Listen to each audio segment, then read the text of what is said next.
마태복음 1장 18절에서 25절까지 말씀 보도록 하겠습니다. 우리 다 같이 한 목소리로 받들어 읽겠습니다. 예수 그리스도의 나심은 이러하니라. 그의 어머니 마리아가 요셉과 약혼하고 동거하기 전에 성령으로 잉태된 것이 나타났더니 그의 남편 요셉은 의로운 사람이라. 그를 드러내지 아니하고 가만히 끊고자 하여 이 일을 생각할 때에 주의 사자가 현몽하여 이르되 다윗의 자손 요셉아 내 아내 마리아 데려오기를 무서워하지 말라. 그에게 잉태된 자는 성령으로 된 것이라. 아들을 낳으리니 이름을 예수라 하라. 이는 그가 자기 백성을 그들의 죄에서 구원할 자이심이라 하니라. 이 모든 일이 된 것은 주께서 선지자로 하신 말씀을 이루려 하심이 이르시되 보라 처녀가 잉태하여 아들을 낳을 것이요 그의 이름은 임마누엘이라 하리라 하셨으니 이를 번역한즉 하나님이 우리와 함께 계시다 함이라. 요셉이 잠에서 깨어 일어나 주의 사자의 분부대로 행하여 그의 아내를 데려왔으나 아들을 낳기까지 동침하지 아니하더니 나음의 이름을 예수라 하니라. 아멘. 아멘. 어린아이들은 크리스마스 그러면 제일 먼저 떠오르는 인물이 누굴까요? 어린아이들은 산타클로스입니다. 우리 요 앞에 나온 모퉁이에 CU 건물에 보면 산타가 매달려 있죠. 보셨나요? 네, 산타가 매달려 있습니다. 북미 항공우주사령부라고 하는 그런 기관이 있습니다. 실제하는 기관이고요. 이 기관에서는 1953년부터 산타의 궤적을 추적해서 발표하는 그러한 일이 있습니다.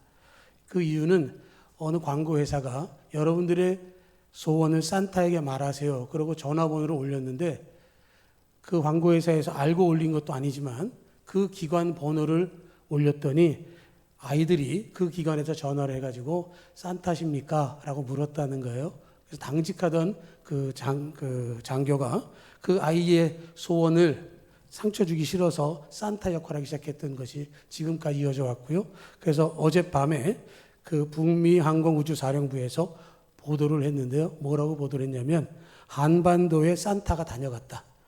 언제 다녀갔느냐?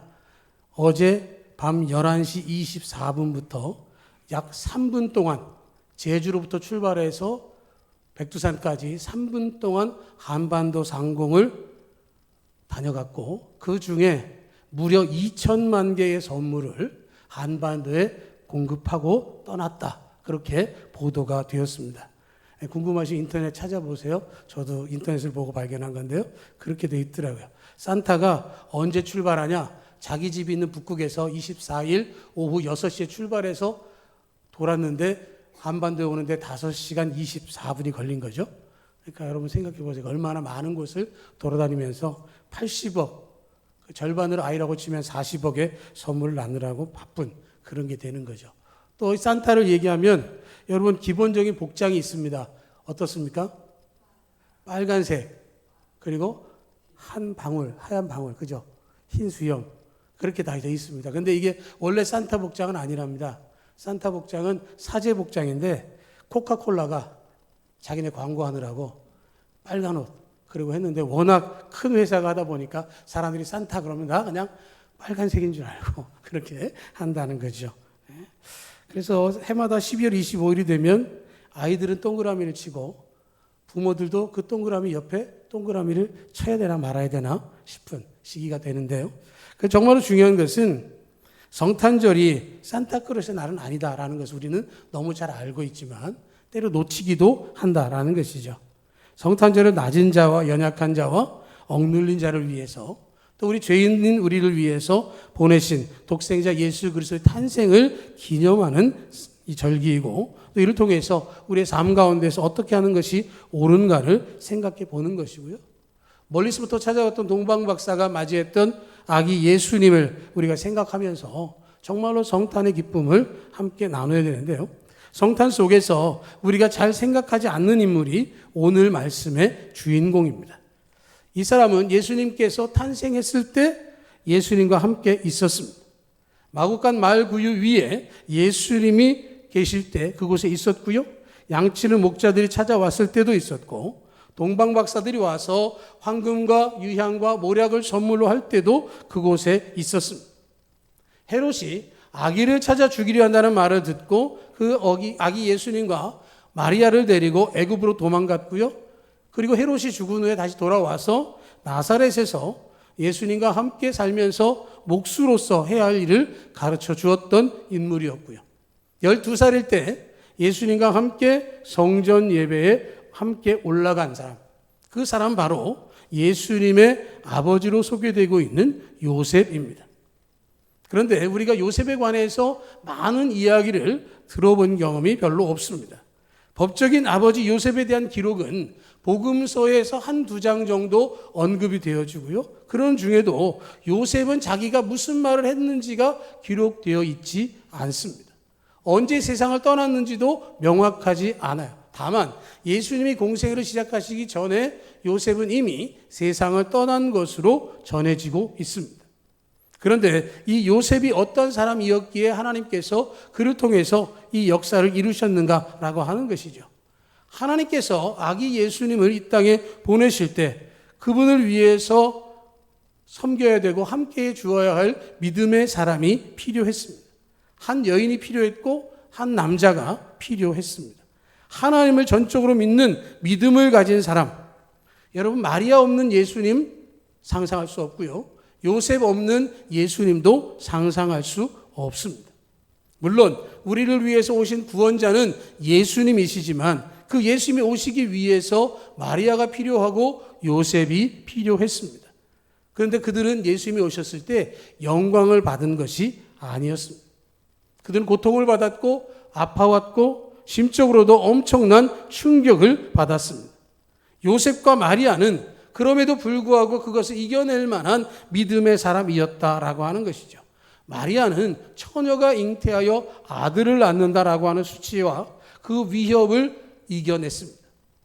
그 시대적 배경으로 보면 처녀가 잉태한다는 말은 부정한 일이고 돌에 맞아 죽을 수밖에 없는 위협의 상황이었습니다. 요셉은 자신의 약혼한 마리아가 동거하기 전에 아이를 가졌다는 일을 듣게 되어졌을 때 그 일을 믿음으로 이겨냈다라고 하는 것이죠. 특별히 요셉이 오늘 예수님의 말씀에 대해서 이렇게 소개가 되어지고 있습니다. 예수 그리스도의 나심은 이러하니라. 그의 어머니 마리아가 요셉과 약혼하고 동거하기 전에 성령으로 잉태된 것이 나타났다라고 하는 이야기를 하고 있습니다. 요셉이 마리아와 약혼하고 동거하기 전에 성령으로 잉태가 되어졌습니다. 여인이 아이를 갖게 되었고요. 요셉의 입장에서 보면 자기의 약혼녀가 아이를 가졌다라고 하는 충격적인 소식을 듣게 되었습니다. 그 요셉이 어떻게 반응하느냐라는 것이죠. 한 사람의 인물과 신앙을 살피려고 한다면 그 사람이 잘 될 때가 아니라 시련을 겪을 때 봐야 한다라는 말이 있습니다. 삶의 모든 터전이 뒤흔들리고 자기가 의지하고 기대했던 소망이 무너질 때 어떻게 극복하느냐라고 하는 것이죠. 요셉은 그것에 대해서 어떻게 반응을 했느냐, 20절을 보면 이렇게 이야기합니다. 이 일을 생각할 때에 주의 사자가 현몽하여 이르되 다윗의 자손 요셉아 내 아내 마리아 데려오기를 무서워하지 말라. 그에게 잉태된 자는 성령으로 된 것이라. 이렇게 말하고 있습니다. 요셉은요, 말이 없이 조용하게 일을 처리하는 사람이었습니다. 20절의 시작, 이 일을 생각할 때에 라고 말합니다. 이 원문을 보면 이게 복수로 되어 있어요. 생각이 많은 거죠. 이럴까 저럴까 이렇게 된 것일까 저렇게 된 것일까 다양한 생각이 있었다라고 하는 것입니다. 요셉의 머릿속에는 아마 여러 가지 일들이 지나갔을 거예요. 내 아내가 다른 사람의 아이를 가졌는가라고 하는 것.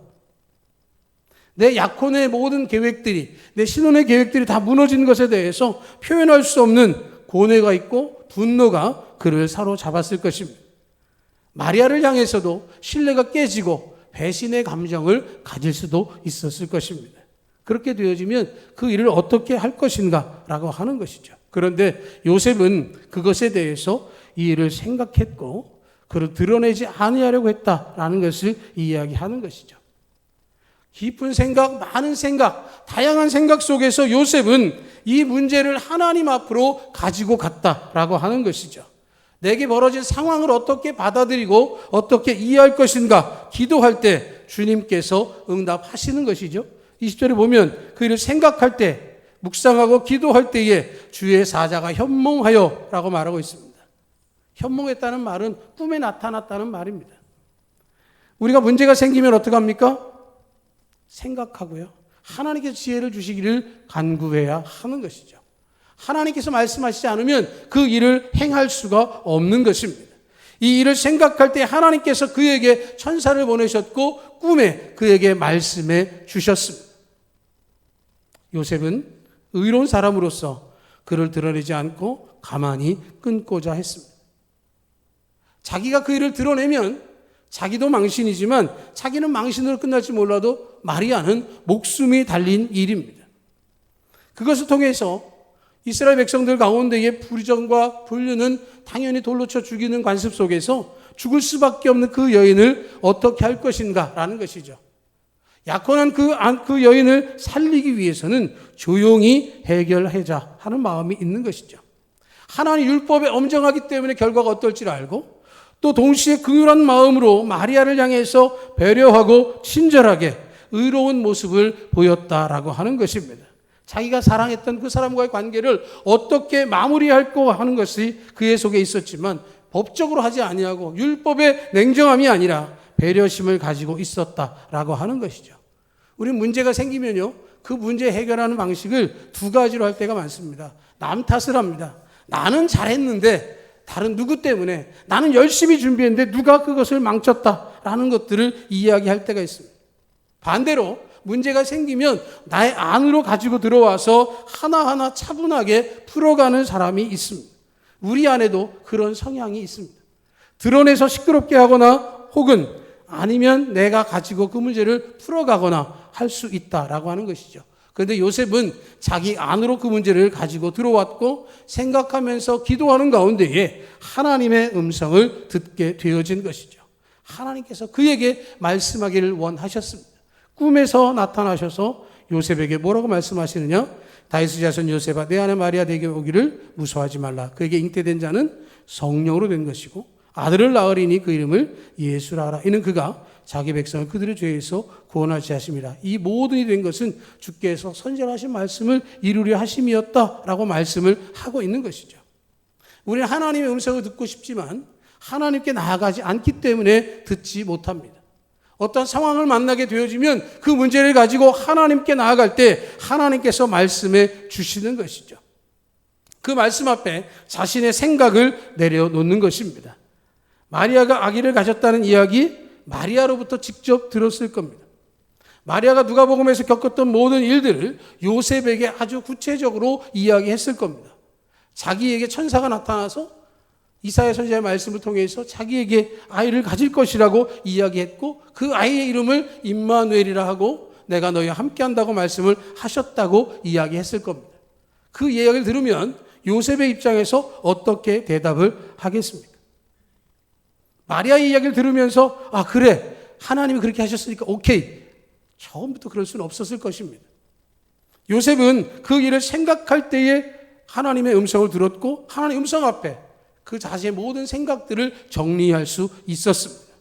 다윗의 자손 요셉아, 네가 누구인지를 안다. 다윗과 같은 믿음, 다윗이 가졌던 믿음을 통해서 일어났던 그 모든 믿음의 유산을 가진 너에게 내가 이야기하는 것은 하나님께서 이스라엘을 회복하는 꿈을 주고 메시아를 보내는 꿈을 갖게 하고 이 민족을 변화시키는 꿈을 갖게 했는데 그것이 바로 지금 네가 경험하는 일이다라고 하는 것이죠. 내 아내 마리아에게서 날 아이가 온 백성을 구원할 자다라는 얘기를 하고 있는 것이죠. 23절의 말씀처럼 보라 처녀가 잉태하여 아들을 낳을 것이요 그 이름은 임마누엘이라 하는 이 말씀, 이사야 선지자의 예언의 말씀, 그들이 듣고 알고 있었던 말씀을 다시금 떠올리게 하시고 그 일을 통해서 그의 이름을 통해서 구원하시고 함께 하심에 대해서 약속해 주셨다라고 하는 것이죠. 자기의 생각을 내려놓습니다. 자기가 가졌던 마음들을 다 털어버립니다. 그리고 24절을 보니까 요셉이 잠에서 깨어 일어나 주의 사자의 분부대로 행하여 그의 아내를 데려왔다라고 말하고 있습니다. 이 일이 하나님이 하신 일이다. 그러면 더 이상 두려워할 필요가 없는 것이죠. 요셉이 아내인 마리아를 데려왔다는 이야기는 그들이 함께하기 시작했다는 이야기고 그 일을 통해서 온전한 순종을 이루었다라고 하는 것입니다. 하나님께서 요셉을 필요로 한 이유가 바로 여기에 있는 것이죠. 믿음을 통해서 다윗의 자손 요셉이 가진 믿음이라고 한다면 이 일을 능히 감당할 수 있을 것이다. 그러니까 내가 그를 부르고 그에게 말씀하시는 것이고 그것을 통해서 행함으로 믿음이 온전하게 되어지는 것이죠. 요셉은 침묵했지만 많은 것들을 우리에게 가르쳐주고 있습니다. 하나님의 뜻을 분별하고 고뇌하는 가운데에 하나님이 원하신 것이 무엇인지를 믿음으로 드러내는 것이죠. 여러분, 말씀 앞에서 우리의 생각을 내려놓는 것 굉장히 중요하고요. 우리의 입장을 어떻게 드러내는가도 굉장히 중요합니다. 이 요셉과 대비되는 인물이 아담이죠. 아담과 요셉의 차이는 뭡니까? 아담은 어떻게 했습니까? 선악과를 하와가 주니까 먹었습니다. 그리고는 하나님 말씀을 거역했지만 전혀 걱정하거나 염려하지도 않았습니다. 그리고 하나님 오셔서 왜 그걸 먹었냐 그랬더니 뭐라고 얘기합니까?